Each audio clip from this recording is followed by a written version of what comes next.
Buenas tardes. Estamos por aquí para hablarles sobre inmunodeficiencia primaria. Este grupo está compuesto por Yaira Peña, que soy yo, Sara Concepción y Suani Morillo. Inmunodeficiencia primaria.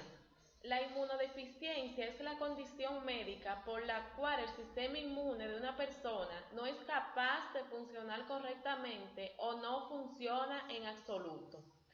La inmunodeficiencia se divide en primitivas, si éstas se derivan de defectos congénitos, o secundarias, si se derivan de infecciones o tratamiento farmacológico. La inmunodeficiencia primaria, IDP, son enfermedades causadas por defectos genéticos que afectan la producción de las diferentes células del sistema inmune y su funcionamiento en la periferia y las moléculas que éstas producen, alterando el desarrollo y el mantenimiento y la regulación de la respuesta inmune. Se calcula que más de 1000 genes en el genoma humano participan directamente en la respuesta inmune que al mutar podría resultar de un fenotipo de IDP. Inmunodeficiencia combinada de linfocitos T y linfocitos B. Representa aproximadamente el 20% de todas las IDP y constituye un grupo heterogéneo de enfermedades que afectan el desarrollo y el funcionamiento de los linfocitos B, generalmente asociado a respuesta inmune de anticuerpos por defectos intrínsecos o extrínsecos de los LB. Se clasifican de acuerdo con el fenotipo inmune en variantes denominadas inmunodeficiencia combinada severa y en otras que varían en su presentación fenotípica, pero que comparten características de ID combinada y en algunos casos pueden representarse con números y función residual de LT. Las IDCS se presentan con una frecuencia aproximada de unos 25.000 nacidos vivos y más del 40% de los casos se diagnostican en niños y DCS-XL.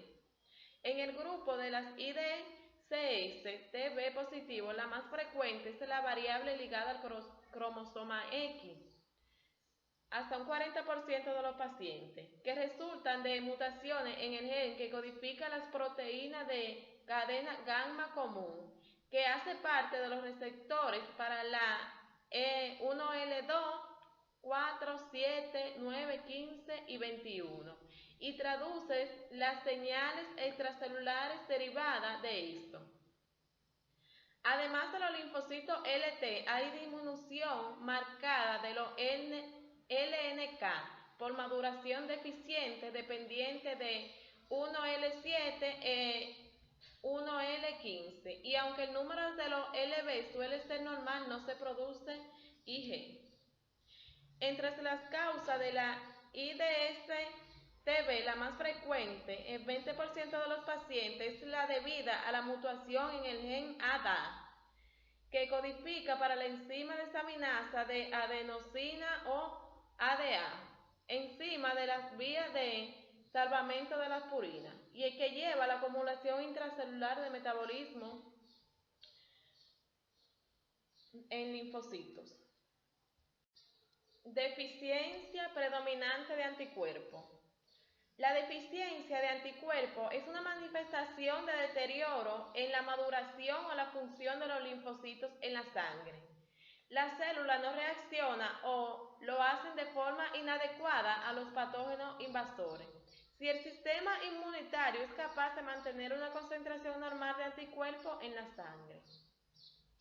Estas enfermedades afectan variablemente a la producción de anticuerpos debido a defectos en el desarrollo, maduración o función de los linfocitos B y representan más de un 50% de todas las IDP.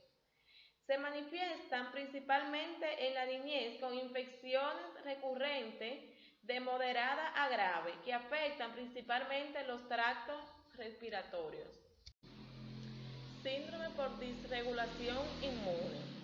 Algunas de estas IDP se caracterizan principalmente por manifestaciones infecciosas e inflamatorias como resultado de alteración en el transporte de los gránulos intracelulares con cambio en la pigmentación, mientras que en otros pacientes los efectos afectan los procesos intracelulares de exocitosis durante la actividad citotóxica, con reacción hiperinflamatoria que lleva a la producción excesiva de ciertas citoquinas y al desarrollo de hemofagocitosis. Finalmente, en otros pacientes, los efectos genéticos afectan el desarrollo de tolerancia durante la ontogenia de los LT y LB en la médula ósea. El prototipo de las ID con hipopigmentación en el síndrome de Chedid-Ap, una enfermedad causada por mutación en el gen CUSI que codifica para las proteínas CHS, imprescindible en la regulación del transporte lisosomal y el funcionamiento del citoesqueleto. Deficiencias del número o la función de las células fagocíticas. Los fagocitos son fundamentales en la defensa contra las bacterias y los hongos. Por lo tanto, estas enfermedades predisponen a infecciones recurrentes de la piel, la mucosa y los órganos profundos por bacterias piógenas, extracelulares, hongos y otros órganos oportunistas. Estas enfermedades constituyen alrededor del 15% de las IDP y tienen una prevalencia general de unos en 100.000 nacidos vivos. Deficiencia del complemento.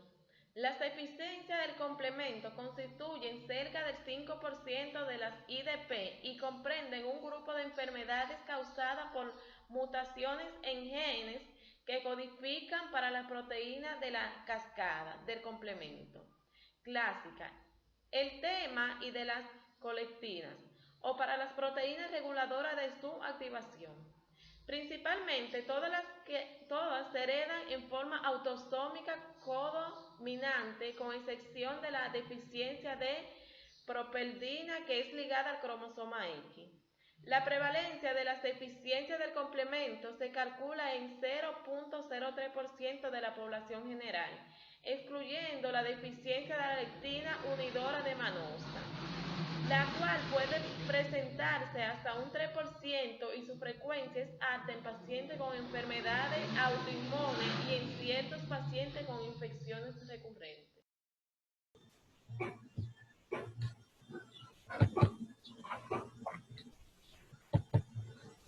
Mi nombre es Sara Mota y voy a estar hablando acerca del virus de inmunodeficiencia humana y la enfermedad, el SIDA.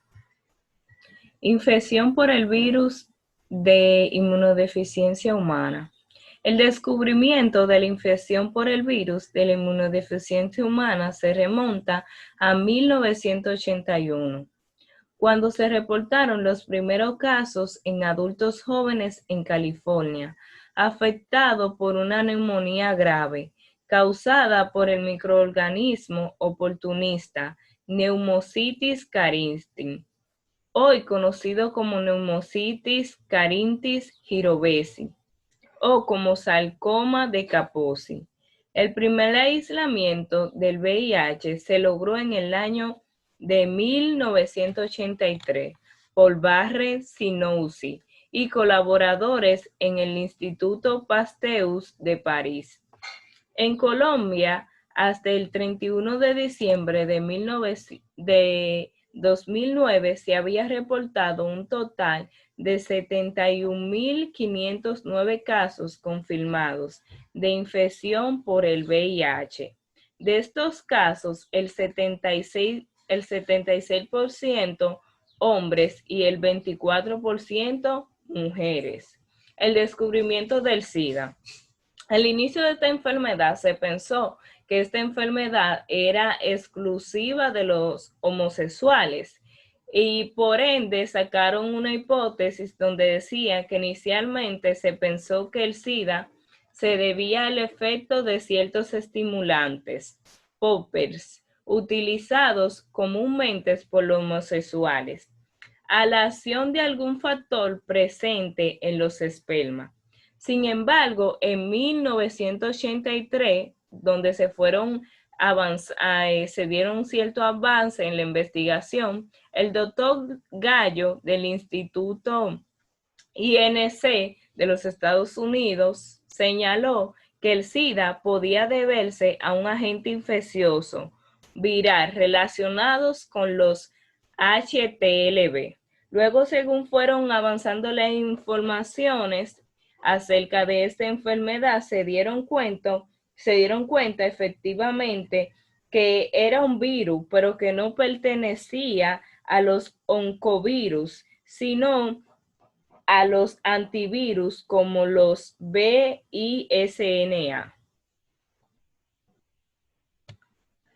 Componentes estructurales del virus. Dentro de los componentes estructurales del virus y los más básicos tenemos la envoltura, el núcleo cáside y la enzima. Como podemos ver en la imagen, bien detallado, podemos ver que en esta parte de acá se encuentra lo que es la envoltura, las cápsides del VIH y en esta parte de aquí vemos lo que es la enzima. Componentes asociados a la envoltura.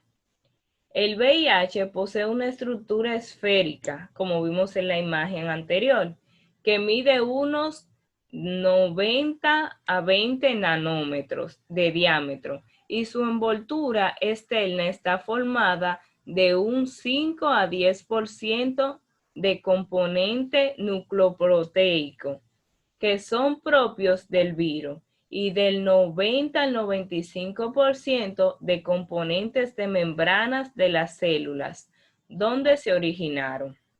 Los componentes nucleoproteicos se localizan en dos áreas. La primera área es el glucoproteico externo y la segunda, glucoproteico transmembrana. La envoltura. La envoltura del virus del VIH, en la primera envoltura, podemos decir que en la primera envoltura reconocida y atacada por el sistema inmunológico del virus.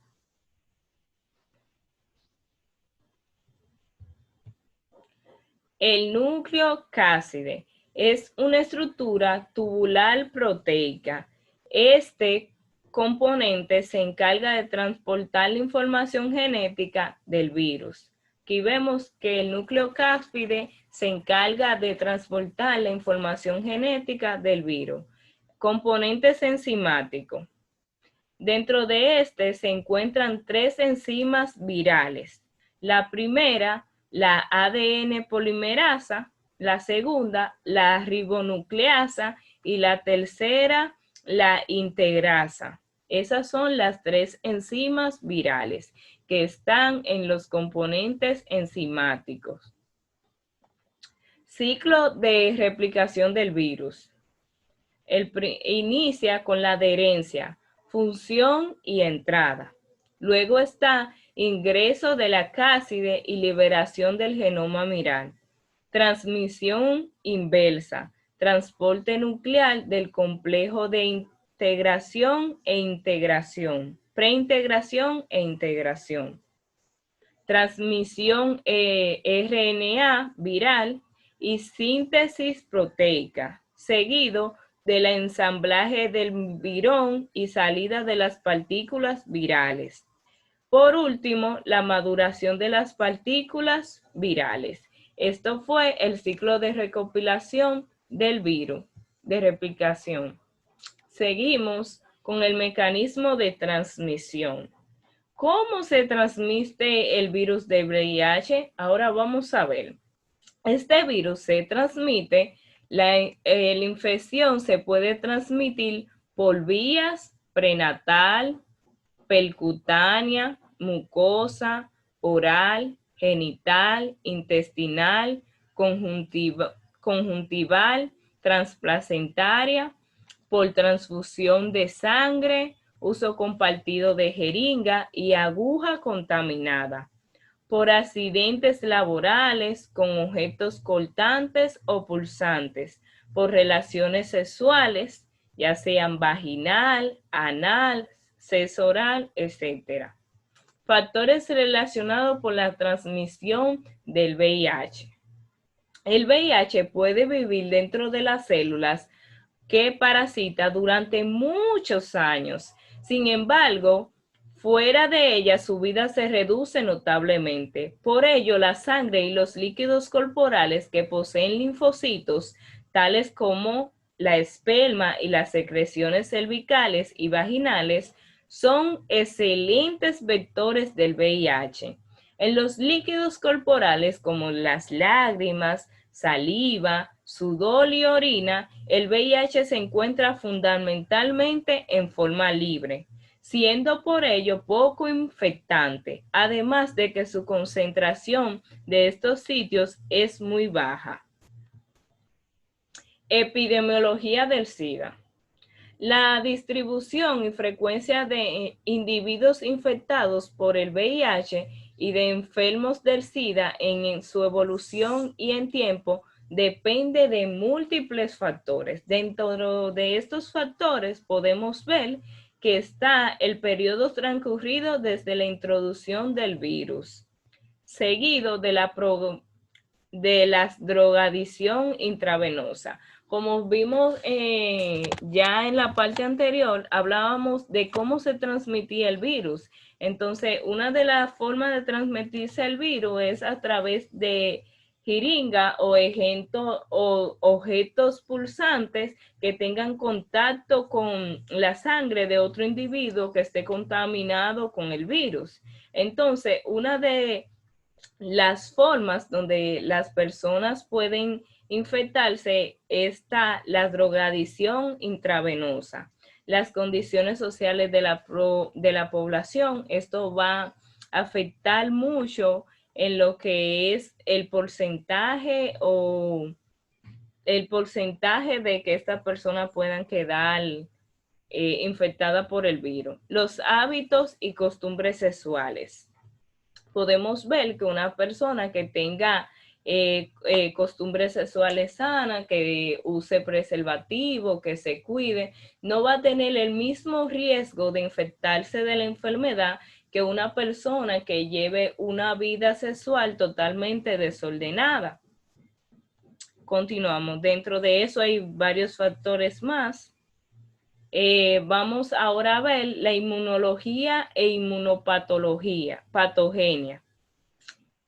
El sistema inmunitario está constituido por diferentes grupos de células encargadas de reconocer sustancias extrañas en los organismos con determinados antígenos, eliminar específicamente el antígeno que está produciendo. Esos son dos de las funciones que tiene este sistema inmunitario. Dentro de esas células tenemos los linfocitos T, producidos por el hígado, y los linfocitos B, producidos por el hígado fetal y la médula de los huesos de estos órganos. Inmunología. Tanto las células T, como vimos anteriormente, como la B, adquieren los receptores específicos que permiten reconocer un solo tipo de antígeno. Esta célula recibe el nombre de receptor T. Los linfocitos B realizan la misma función, pero a través de una molécula de inmunología que inserta la membrana. Células del sistema inmunológico. Aquí podemos ver dentro de las células se encuentran los monocitos, macrófagos, dendrítica, langenas, buffer y glía. Y aquí vemos los órganos, sus respectivos órganos. Y todo esto compone lo que es el sistema fagocito mononuclear. Continuamos, ahora vamos a ver cómo prevenir el SIDA. en términos generales. Para prevenir el SIDA hay muchas formas, dentro de ellas está usar el preservativo en todas sus relaciones sexuales, con o sin penetración, porque es el único método verdaderamente eficaz para evitar el contagio. No comparta objetos que puedan estar contaminados con la sangre, porque como le dije anteriormente, podemos ver que el virus se puede contagiar a través de la sangre y otros fluidos. Entonces, dentro de los objetos que pueden estar contaminados, tenemos la jeringa, agujas, máquinas de afeitar, agujas para tatuajes, piercing, cepillo de dientes, etcétera.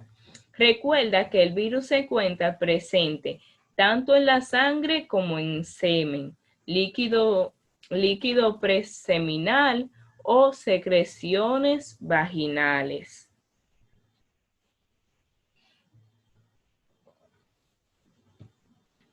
Medidas de prevención, ya esas son medidas exactamente por la transmisión sexual.